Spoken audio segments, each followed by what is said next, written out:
Shining Star, Earth, Wind, and Fire.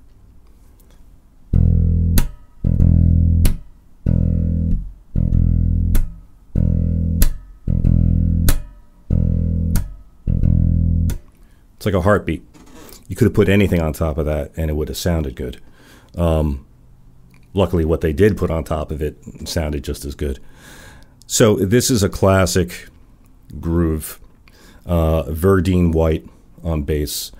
And as the story goes, he laid down that foundation part first and then overdubbed the high fills and all that later. But funnily, you can play it all in one take because the two parts never mix with each other. They never interact. So let's take a look at it today. We got a basic funk formula harmonically for E7 sharp 9. All right, so what is that? All right, so literally it's the arpeggio of an E7, E, G sharp, B, D, and the sharp 9 is this note, which we just call a G.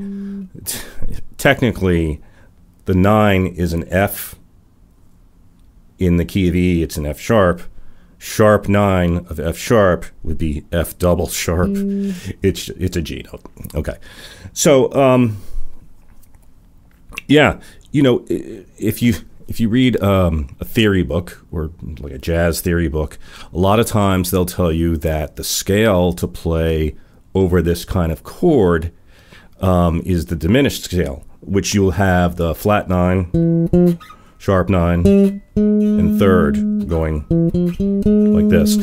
But, you know, this is where you have to take theory with a grain of salt and always use your ears first.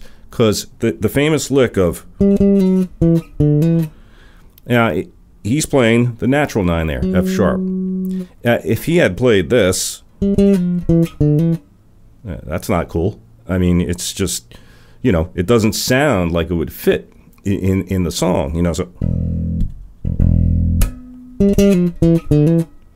Yeah, that's that we're not looking for that, okay? So to approach it more from like a E minor, or an E Dorian even standpoint.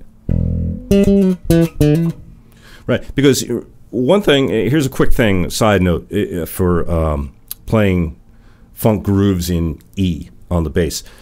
Check out the E Dorian mode.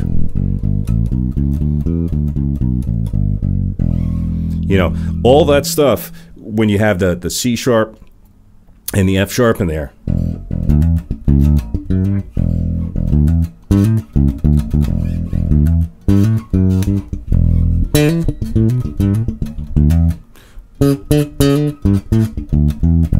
I mean, that's just classic funk bass language, but it's important to know what that is, so you can use it in other keys, right? It's just to know your Dorian mode in all 12 keys.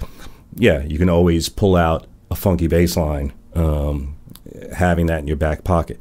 Let's get back to Shining Star. So one of the things with the fills, right? Love that. That's just a D note. It's the flat 7, right? And that sound, to emphasize it like that, and he gives it that sort of wiggle. Man, it's just.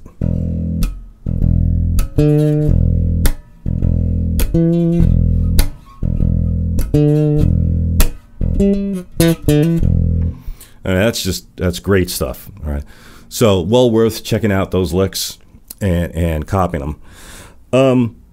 Okay, so then let's go to the chorus. It's a cool example of what I would call the circle of fourths. The circle of fourths is the same exact thing as the circle of fifth. You just go reverse. Okay, so we are on E, right? Well, we go up a fourth. We start with an A7 chord. We go up another fourth, D7.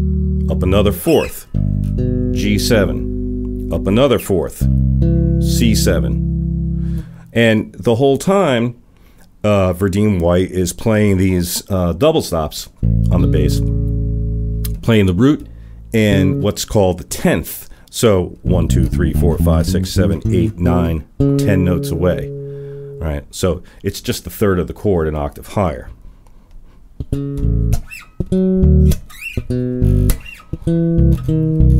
Now that's pretty cool. The chord doesn't really change, but the bass line does. He's going from a C to a B, leading back to the A7. That's a kind of cool thing. And then he alternates the second time around. Instead of going to the B, he'll go like this on the C. So he'll change that E note to an F to make it like a sus4. Why? Well, it sounded good. I wish I could give you more theory behind that, but it was a cool little rub of a note to throw in there at the moment. So I don't think it was too heavily thought out. All right. So.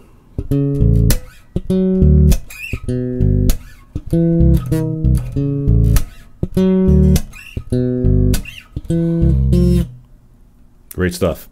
And then you got that chromatic walk-up thing.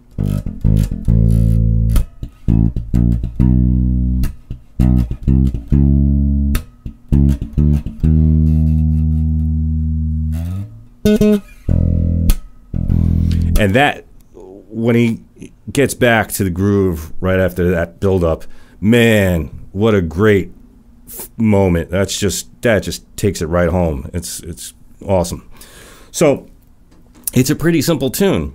Great horn arrangements. They're just spelling out the top part of the E7 sharp 9. They're playing a G sharp, a D, and a G. Those are those horn stabs. Doesn't sound particularly good on the bass, but that's what the horns are voicing. And yeah, awesome tune, awesome groove, awesome playing all around from the whole band. I hope you enjoyed today's breakdown. If you did, please consider subscribing to my channel for more videos like this to come. And thanks for watching.